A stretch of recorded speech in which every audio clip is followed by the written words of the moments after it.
혁신적인 발명품인데요.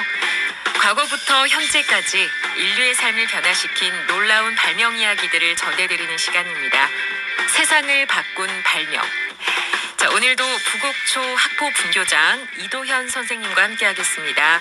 어서 오세요. 네, 반갑습니다. 오늘도 우리 생활 속에 숨어있는 위대한 빛과 온기의 발명 이야기를 배달하러 온 발명 선생님 이도현입니다. 네. 자, 지난 시간 저희가 자동차 타이어 이야기 들어봤거든요. 오늘은 어떤 발명품이 우리를 기다리고 있을까요? 네, 오늘은 인류가 동굴 밖으로 나와서 문명을 건설할 수 있게 해준 근본적인 힘, 바로 불에 관련한 이야기인데요. 네. 인류의 주머니 속에 불을 담아준 발명품, 파란만장한 역사를 가진 성냥 이야기를 준비했습니다. 네, 성냥. 요즘은 뭐 이렇게 쉽게 볼 수는 없습니다만 예전엔 집들이 선물 1순위였던 시기가 있었대요. 저도 경험은 못 해봤습니다만 그 정도로 중요했던 생활용품이었던 시대가 있었습니다. 자, 본격적인 이야기에 앞서서 오늘은 선생님께서 깜짝 퀴즈 준비하셨다고요? 네, 청취자 여러분들도 한번 맞춰보시면 좋을 것 같은데요. 예. 이제 기름을 넣는 라이터와 나무 막대기 성냥 중에서 무엇이 먼저 더 발명이 되었을까요? 라이터와 성냥 중에 뭐가 더 먼저일까요? 라는 깜짝 퀴즈. 좀 쉬운데요? 아무래도 성냥이 훨씬 원시적이고 오래됐을 것 같아요. 제 생각에. 네. 근데 어때요? 놀랍게도 정답은 라이터입니다. 어머나. 이제 라이터가 성냥보다 무려 3년이나 먼저 세상에 나왔죠. 1823년에 독일에서 라이터의 시초가 먼저 발명이 됐고요. 그리고 우리가 아는 마찰 성냥은 1826년이 돼서야 등장했거든요. 네. 그래서 사실 라이터가 성냥의 형인 셈인 거죠. 야, 라이터가 더 먼저라니 반전입니다. 자, 그러면 성냥은 어떻게 발명이 된 걸까요? 네, 성냥의 탄생은 아주 운 좋은 사고였습니다. 네. 1826년 영국의 약사였던 존 워커가 약품을 섞던 막대기 끝에 굳은 덩어리를 떼어내려고 바닥에 슥 이렇게 긁었는데 갑자기 불꽃이 확 일어난 거죠. 그래서 이게 왜 타지 하는 호기심이 성냥의 시작이었죠. 네. 그런데 여기서 정말 감동적이면서도 조금 안타까운 사실이 하나 있는데요. 존 워커는 이 위대한 발명을 특허로 등록하지는 않았습니다. 아니, 왜요? 그 특허만 냈어도 대단한 부자가 됐을 것 같거든요. 네, 인류가 불을 편하게 써야 한다는 그의 신념 때문이었습니다. 이제 누구나 이 기술을 무료로 써서 추위에서 벗어나길 바랬던 거죠. 하지만 이제 그의 바람과는 달리 다른 사람들이 얼른 이름을 바꿔서 특허를 내고 큰 돈을 벌었습니다. 아이고. 네, 정작 본인은 소박한 약사로 이제 생을 마감했지만 그의 숭고한 정신 덕분에 불은 비로소 인류의 모든 인류의 것이 될 수 있었죠. 네, 발명가의 따뜻한 마음이 성냥 한 개 위에 녹아 있었습니다. 자, 그런데요, 그 초기 성냥은 지금과는 다르게 이름이 무시무시했다면서요? 네, 맞습니다. 초기 성냥은 지옥의 군주라 불리는 루시퍼였습니다. 네. 이름부터 무시무시하죠. 그래요. 네, 이제 1826년 성냥을 처음 발명한 존 워커는 특허를 내지 않았다고 말씀을 드렸는데요. 그 이후에 이제 세뮤얼 존스라는 사람이 이 기술을 가져와서 1829년부터 루시퍼라는 이름으로 상품화해서 성냥을 팔기 시작했습니다.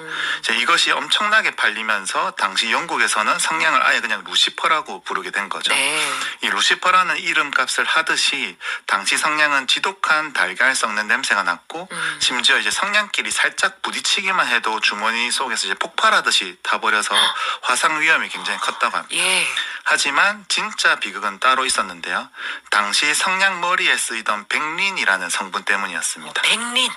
그게 왜 문제가 됐을까요? 네, 당시 성냥 공장에서 일하던 노동자들은 이 백린 성분 때문에 턱뼈가 썩어 들어가는 인중독이라는 끔찍한 직업병에 시달려 했습니다. 예. 이제 사실 1844년에 이미 안전한 성냥 기술이 나왔음에도 불구하고 기업들은 이제 비용이 싸다는 이유로 수십 년간 이 독성 물질을 계속 사용했거든요.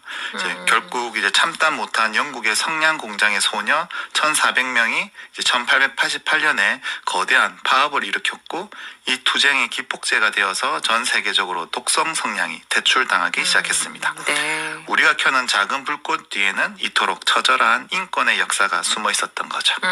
기술이 있었는데도 이윤 때문에 계속 희생이 됐다고 하니까 좀 화가 나면서도 좀 숙연해지는 부분입니다. 자, 오늘 성냥 이야기 나누고 있는데요. 지금 사고 소식이 들어와서 잠시 전해드리고 이어가겠습니다. 지금 국도 2호선 마창대교 요금소에서 마창대교 방향으로 마창대교 요금소 200m 못 간 지점 1차로입니다. 3중 추돌 사고가 발생했고요. 지금 사고 여파로 정체가 이어지고 있다는 점 차형곤 통신원께서 알려오셨습니다. 이 구간 잘 살펴 지나주시길 바라겠습니다. 자, 계속 이야기 나눠보겠습니다. 그러면 그런 또 많은 또 사람들이 희생 끝에 정착된 안전 성냥, 어떤 원리로 우리를 지켜주게 된 걸까요? 네. 1844년 스웨덴의 화학자 구스타프 에리크 파슈가 독성이 없는 정린을 사용한 안전 성냥을 이제 개발했는데요. 네. 파슈는 발화에 필요한 성분들을 성냥 머리와 성냥갑 옆면으로 철저히 분리를 했습니다. 이제 여기에 아주 정교한 과학적 설계가 숨어 있는데요. 성냥 머리에는 산소를 공급하는 염소산 칼륨이 있고 성냥갑 옆면의 마찰지에는 정린이 발라져 있었습니다. 네. 우리가 성냥을 긋는 0.1초 찰나에 마찰열이 이제 발생을 하고요. 이 열이 정린을 자극해 불을 붙이면 대기하던 염소산 칼륨이 산소를 폭발적으로 이제 공급을 하면서 화르르 이게 불꽃이 일어나는 것이죠. 네. 즉 성냥과 성냥갑이 만나지 않으면 절대로 불꽃이 일지 않는 이별을 통한 안전의 과학적인 그 성냥을 완성한 거죠. 그래요. 그 짧은 0.1초 사이 마찰과 폭발, 산소 공급까지 작은 나무 막뛰기 위해서 어떤 정교한 화학 오케스트라가 연주되는 셈이군요.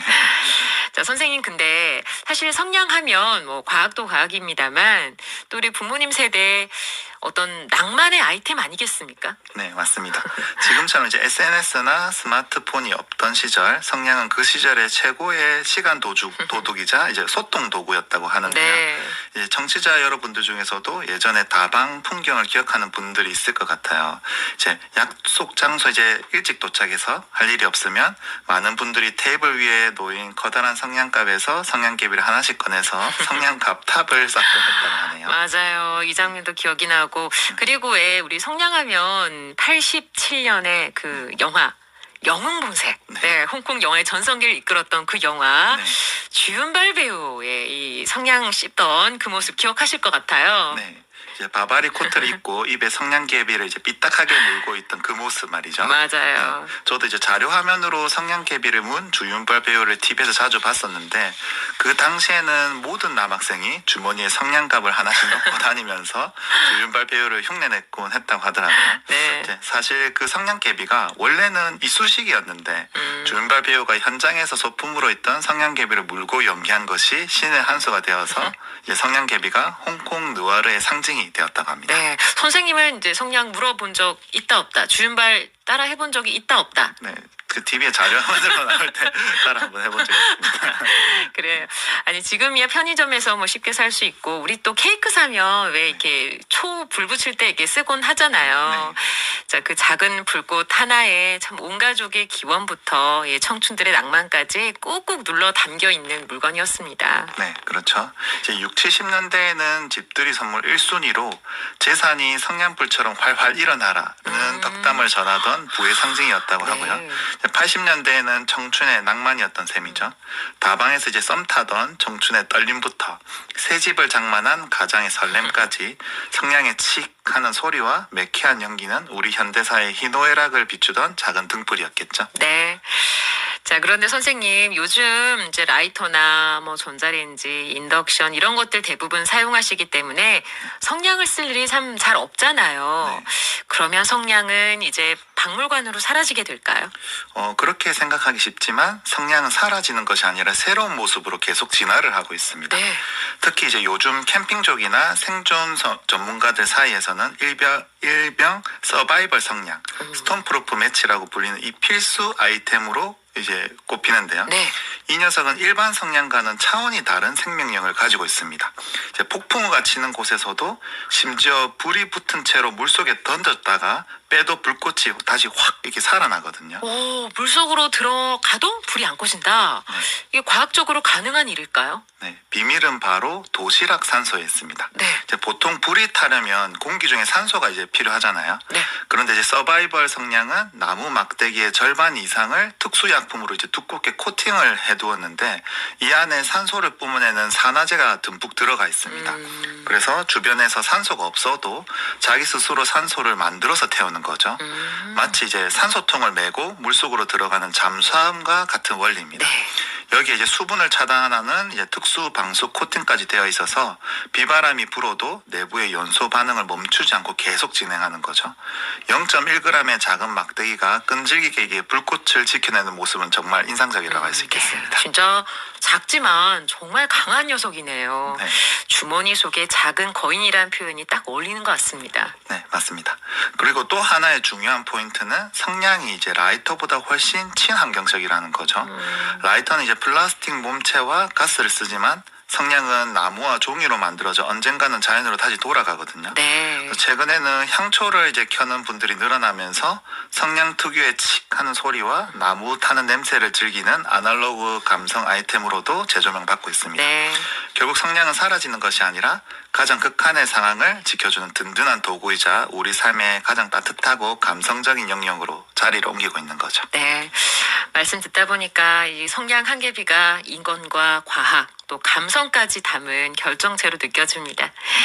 자, 성냥과 관련해서 또 마지막으로 우리 청취자분들께 한 말씀 부탁드릴까요? 네, 성냥은 짧은 순간 빛을 내기 위해 자신의 몸을 온전히 태워버립니다. 그 모습이 어쩌면 우리가 누군가를 아끼는 마음과 참 닮아있다는 생각이 드는데요. 오늘 하루 여러분들도 소중한 사람들에게 마음을 녹여주는 따뜻한 성냥 한 개비와 같은 위로를 건네보시면 어떨까요? 다만 이제 건조한 이제 겨울철인 만큼 주변의 작은 불씨도 다시 한번 살피는 안전하고 평안한 하루 보내시길 바라겠습니다. 중요한 이야기입니다. 자, 주머니 속에 작은 거인, 우리 삶에 온기와 빛을 더해준 성냥 이야기, 지금까지 이도현 선생님과 함께했습니다. 오늘도 재미있는 이야기 감사합니다. 네, 다음 주에도 우리 일상 속에 숨어있는 놀라운 발명 이야기 보따리를 들고 다시 찾아뵙겠습니다. 네, 세상을 바꾼 발명, 오늘은요, 인류의 어둠을 걷어내고 문명을 밝힌 작은 거인 성냥에 대해서 알아봤습니다. 노래 한 곡 듣고 이어갑니다. 럼블피쉬, 성냥팔이 소녀.